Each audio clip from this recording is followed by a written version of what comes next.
Yeah, it's the right room.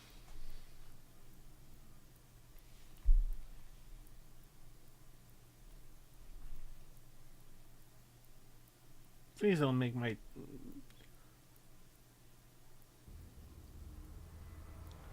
Okay, is it showing now? It looks like it's showing. So I'm going to start.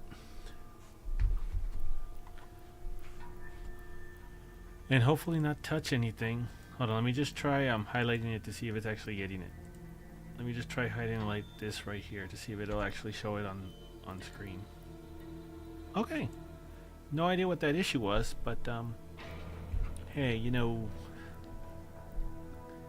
this just makes it feel real, I guess. So this is SCP-004.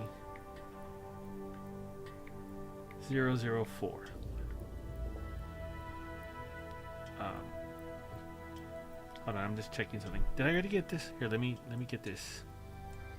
Before we continue any further, let me just show you that this is a licensing page.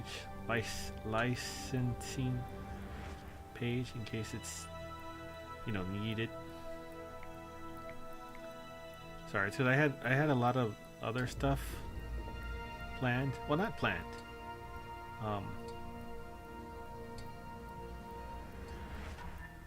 Let's start over. Hello, my name is Sagayote, and welcome to a reading of the SCP Foundation. And this is the site page. I'm not sure I'm going to show it here, and then when I upload them, I'm going to put it on, you know, in the description. But I just want to show it here in case that's relevant. And this is, today we're going to start off with SCP-004, the 12 rusty keys, and the door. As keys traditionally work best with doors, or paint jobs for cars that belong to people you don't like. I also don't know why it never puts the subtitle of the SCP on these pages. I guess because it's hoping, it adds to the mystique, because it's like, okay, on the outside that's the code name, the inside that's the actual, it's supposed to look like an official scientific document, so that makes sense. Okay, let's start. SCP-004. Item number SCP-004. Object class Euclid. Special containment procedures. When items SCP-004-2 through SCP-004-13, proper procedure is vital. The items are not permitted to be moved off-site unless accompanied by 2 Level 4 security personnel. Under no circumstances, none whatsoever, no excuses, should any other component of SCP-004 be taken through SCP-004-1. Because I guess that's like in Dragon Tail, when Natsu said he doesn't need his own fire because that's gross. You don't put your own door in your own. You don't put your own key inside your own door. The effects of doing so are as yet unknown, and the current cost of experimentation makes further research impractical. Should any of the objects contained within SCP-004-1 breach containment, or the facility be breached, the keys must be brought inside the door closed prior to activation of Site-62 on-site warhead. Unauthorized removal of keys from the testing area is grounds for immediate termination. So I don't know if they made this joke before, but when they say termination, do they mean you're just going to get fired, or do they mean that you're going to get fired with a squad behind you, in front of you, not on your side? Because I really want to know that. That seems like it's an important thing. If somebody's going to terminate me, well, are you going to fire me, or are you going to fire at me? Anyways, Level 1 clearance is required for basic access to SCP-004-1. Level 14 clearance is required for use of SCP-004-2 through SCP-13. I added some words there. I apologize.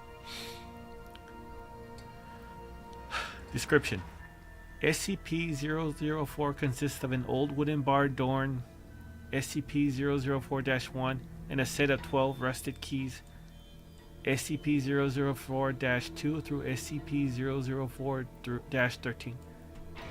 The door itself is the entrance to an abandoned factory and data expunged, because you don't need to know that. Chronological order. No, history. I guess in this case we're assuming the time goes in the traditional order. 7/2/1949.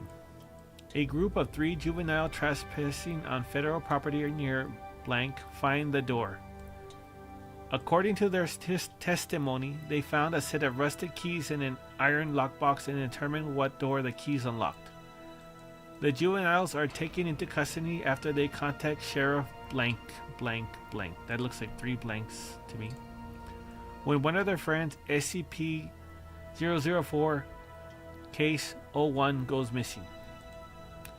7/3/1949. Local authorities find that the severed right hand of SCP-4 Case 1, 8 kilometers from SCP-4-1. Other parts of the SCP-004-Case 1's body are found scattered as far as 32 kilometers from the factory. Under interrogation, the apprehended juveniles tell authorities that upon entering the door with one of the keys, SCP-004-Case Study 1 was torn into several pieces, each of which disappeared. At this point, the SCP Foundation takes over the investigation. I don't know why I added case studies right here, because it's not a case study, it's just a case. Yeah. 7/4/1949. SCP Agent Blank obtains the keys from the local authorities to begin testing. Test shows that SCP-4-2 through SCP-04-13 all fit into a single lock on the large barred door. Case Class D personnel are assigned to test the effects of the door. Of the 12 test subjects, each trying different key to enter the room, only 2 survived.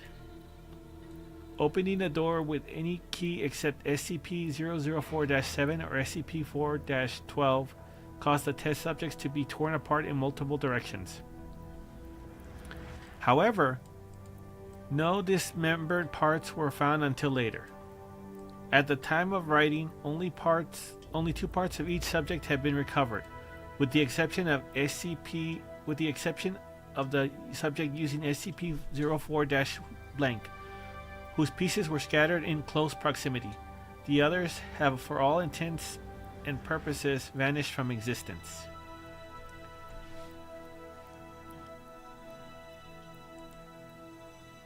Of the 2 surviving subjects, only one, having used SCP-0-7, returned unharmed.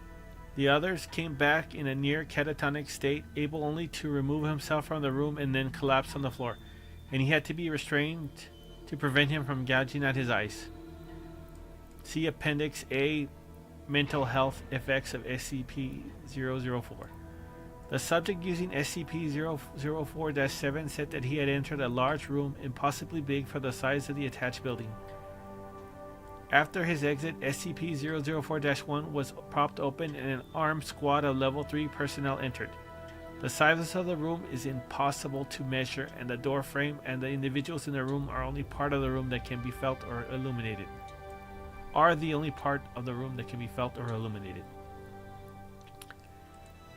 7/16/1949. The juvenile suspects and Sheriff blank blank blank are terminated.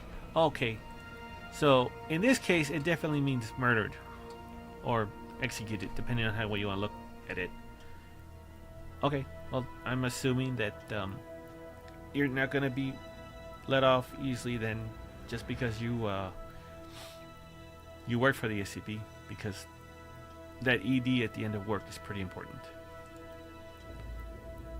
8/2/1949. Blank blank blank is declared a hazardous area due to unexploded ordnance and fences erected in order to prevent civilian ingress.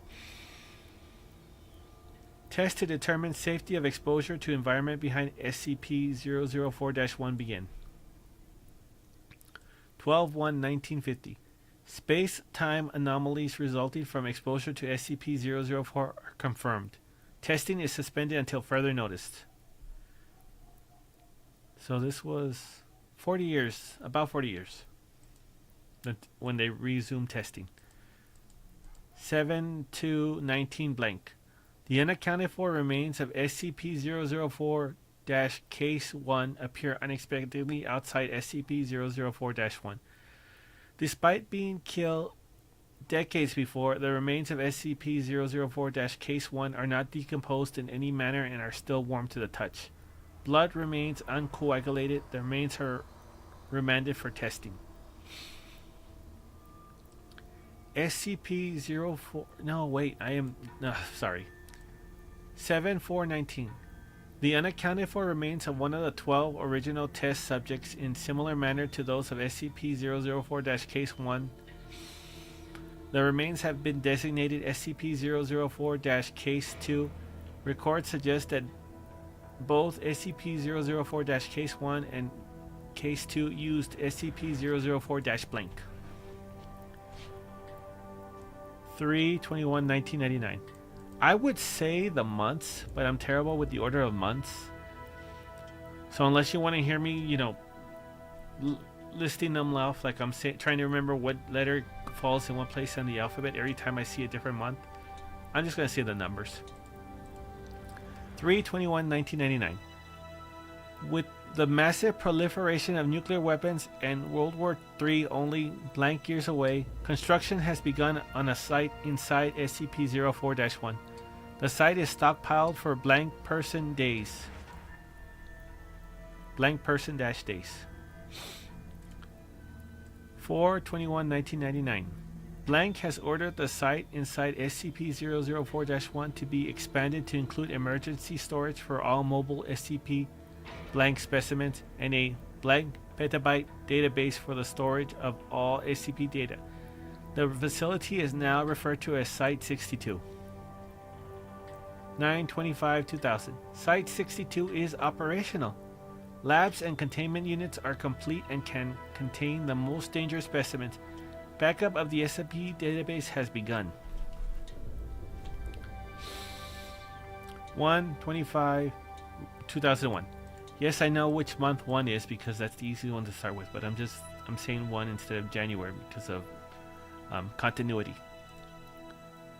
1/25/2001. Due to time anomalies, see space-time anomalies below, all personnel working at Site 62 are now required to rest on site permanently. Families of personnel are to be informed that loved ones perished in an industrial accident. Clone bodies have been prepared for the funeral. Well, that's nice. I mean, you would think the SCP would just give them, amnestics, but no, they clone the body so they can have something to bury. That's nice. Really sweet. 8/14/2003. Massive power outages across the northeast United States and through Canada due to the initial failure of multiple SCP generators. Site 62 was without power for 53 minutes. During those 53 minutes, those on site were completely without any source of light. They reported sensing creatures and people, although no abnormal entities could be seen or felt. Selected facility personnel were allowed to read blank Appendix A and said the creature sensed were of humanoid size, but otherwise similar to the massive green creature described. So, how does it? I just realized. Is it there actually like? I'm assuming there's walls in this Site 62, and it's not just, rooms built next to each other. Like, well, I mean those would be walls too, but like exposed rooms. Like there's a hallway between the rooms. You're not just immediately outside. I'm hoping. So like when the lights went out, those whatever those creatures are just teleported inside. That's comforting. Space-time anomalies.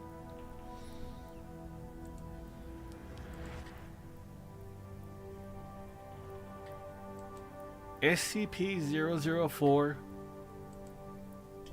seems to propagate spatial anomalies. Personnel leaving the facility report losing time. Those who have been in the site for weeks insist that they have only been in this facility for several days, and records of work completed and supplies consumed support their claims. Other temporal anomalies involve SCP-004-2 through 13, especially the reappearance of SCP-004-Case 1 and SCP-004-Case 2, exactly blank years after using SCP-004-blank. Blank has been assigned to investigate all aspects of time anomalies. Spatial anomalies include the possibly large dimensions of the area opened by SCP-004-7.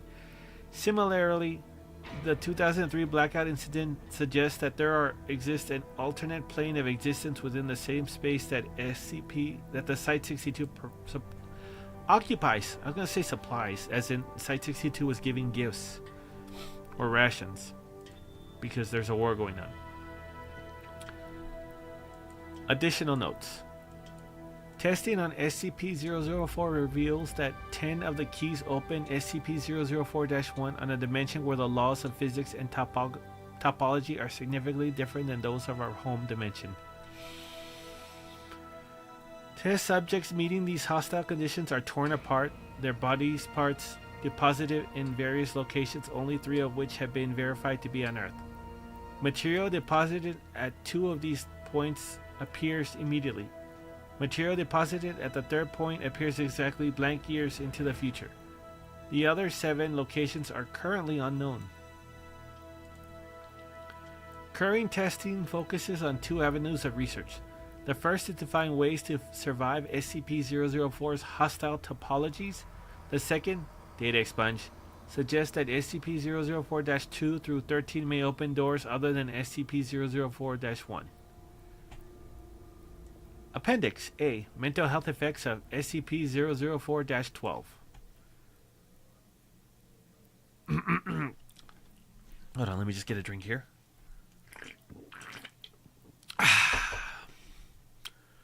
All Class D personnel using SCP-004-12 return in a catatonic state, unable to speak. Some may have enough energy left to try claw out their eyes. I don't think I don't even have enough energy to pinch myself awake in the morning. I don't know how they have that much energy. Only that enough energy left. That's a great deal of energy that you got to hype yourself up to, I'm assuming. Of the 16 subjects, only 4 have survived. Only 1 has regained speech following long-term psychotherapy. He was able to tell the psychiatrist that he saw a massive green creature so large that much of its body extended beyond its field of view. He reported innate fear and sudden recognition, as if it were something buried deep in his primal fears, and forced implantation of incomprehensible memories. Subject displays acute anterograde and retrograde amnesia.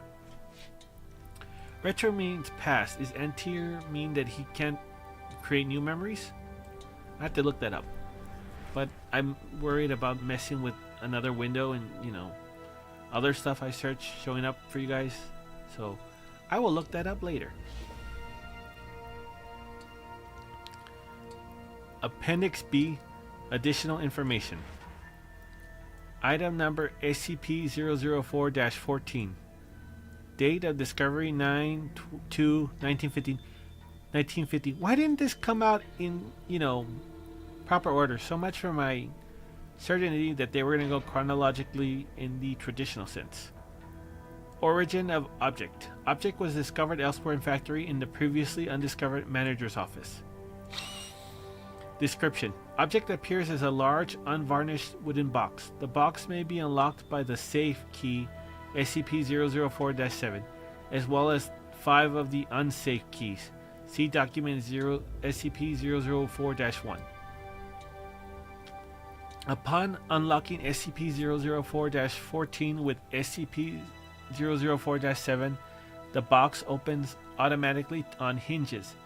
The volume of the space inside is precisely 5 times greater than the outer dimensions imply. The items placed within while the lid remains open do not affect the weight or any other properties of box. When the lid is closed and locked, however, all items inside vanish irretrievably. Personnel locked inside the box are also irretrievable. Although losing personnel in this fashion appears to affect significantly the dreams experienced by data expunged. Wait, how big is this box? Did it say how big this box is? The volume of space inside is 5 times greater than the outer dimension. Upon unlocking, unhinges the volume. Oh, okay, so that's the is that the office? Okay, so it's just the office. I thought it was like a little. I don't know. Okay, so let's move on to next.